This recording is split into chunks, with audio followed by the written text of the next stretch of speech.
Добар ден, гостин во Република ТВ, доктор Митка Тренчева, педијатар. Добар ден. Добар ден.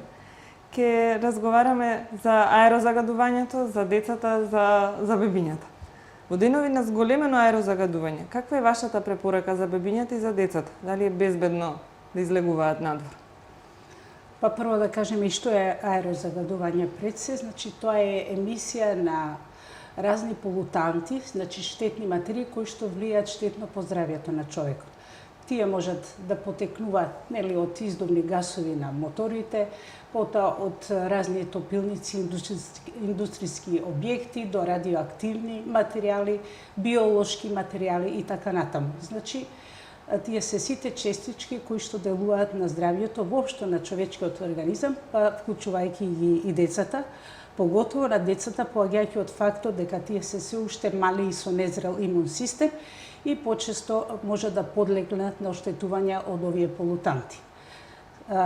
Деновиве токму е актуелна и оваа тема на аерозагадување, што значи мерните станици покажуваат зголемено присуство на овие штетни последици, па заради тоа и не се препорачува многу престој во вакви услови, значи во нашата околина излегување надвор, поготово во часовите кога е зголемена концентрацијата, како што се утринските часови кога има и магла, кога нема струјење на воздухот, частичките се задржуваат и повеќе во воздухот и тогаш навистина тие се тука присутни околу нас и тогаш се штетни.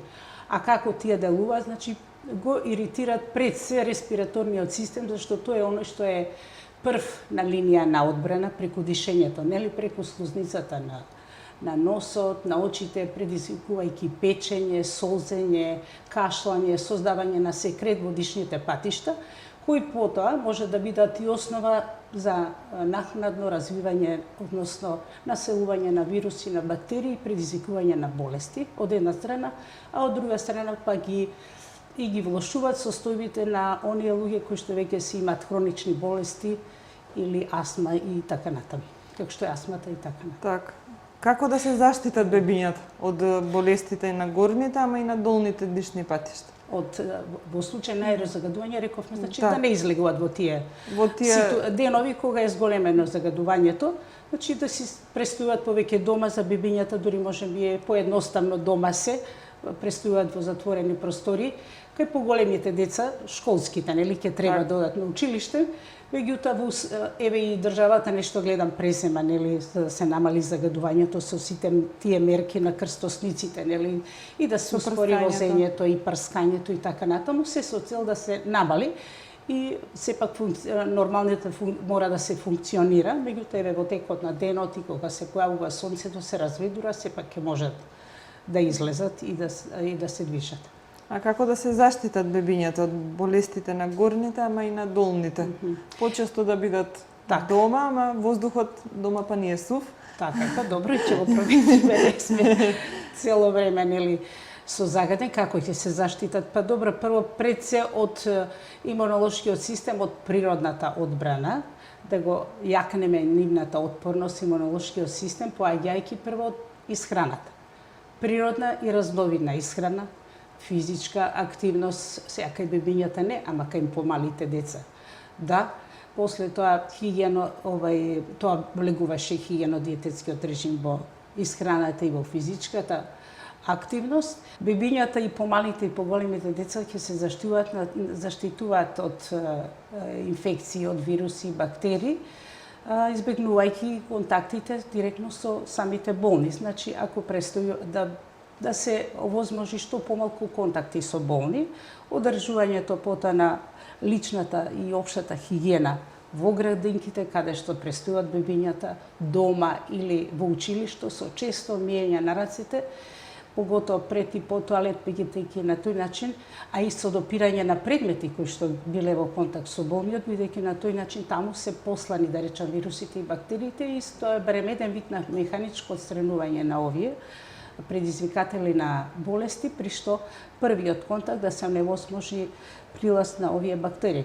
Потоа, рековме, со јакнењето на одбраната, односно имунитетот на децата, преку разновидна исхрана која што треба да ја примат, значи најчесто да биде природна.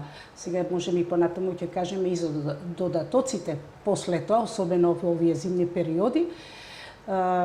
И се со цел за да може и секако тука спаѓа и превенцијата, односно вакцинацијата, да си ги примат сите вакцини кои што ги штитат од одредени вирусни и бактериски болести, а тие се сепак најдобра заштита. Дали респираторните болести се најчеста причина поради кои се полни деновиве амбулантите кај матичните педиатри? Точно е. Значи, на прво место, како причинители за зголемен морбидитет на децата представуваат респираторните болести, од кои што пак вирусните болести се, да речам, 90% како причинители за децата. Оттаму, значи, произлегува и фактот. Бидејќи има многу вируси, 200 можеби и повеќе вируси, се случува да често ќе рече родителот, абе детево ми е болно скоро секој месец. Всушност, од различити вируси е болно, што има слична симптоматологија и како тоа стално да се повторува. Во најголем број од овие случаи се беззаслени, поготово настинките, предизвикани од тие риновируси што даваат слика на инфекција на горните респираторни патишта и добро е во такви случаи колку е можно да се избегне антибиотска терапија, меѓутоа да се следи детето и да се употребуваат помошните средства кои што ние како доктори кога ќе дојдат на преглед им ги советуваме. Дали на секое течење на нос или кашлица мора да се посети, трчаме на преглед кај педијаторот? Дали е тоа неопходно или треба да процениме кога е најдобро? Да не создаваме и гужви на крајот на краиштата. Така е. Сега па и сезона е на настинки грип, ова па и време условува развој и ширење на овие бактерии, поготово овие температури малце покачени, се размножуваат, шират бактериите, поготово па и престојот на децата сега се престои во колективи, во градинки, во училишта и можноста за ширење на вистина голема, колку и да сакаме, има контакти, колку да се чуваме. Па према тоа, секоја течење на носот, настинка, условно да речеме, не мора да биде аларм за родителот и веднаш да дојде на доктор, нека го проследи детенцето неколку дена. Во случај на влошување ситуацијата, тогаш и треба да контактира доктор или да се јави кај медичниот доктор. А што е влошување? Ако се јави висока температура, ако се јави болка во ушите, ако се јави некоја интензивна кашлица или тешкота и во дишењето, треба да дојде на доктор веднаш. Дали препорачувате имуностимулатори?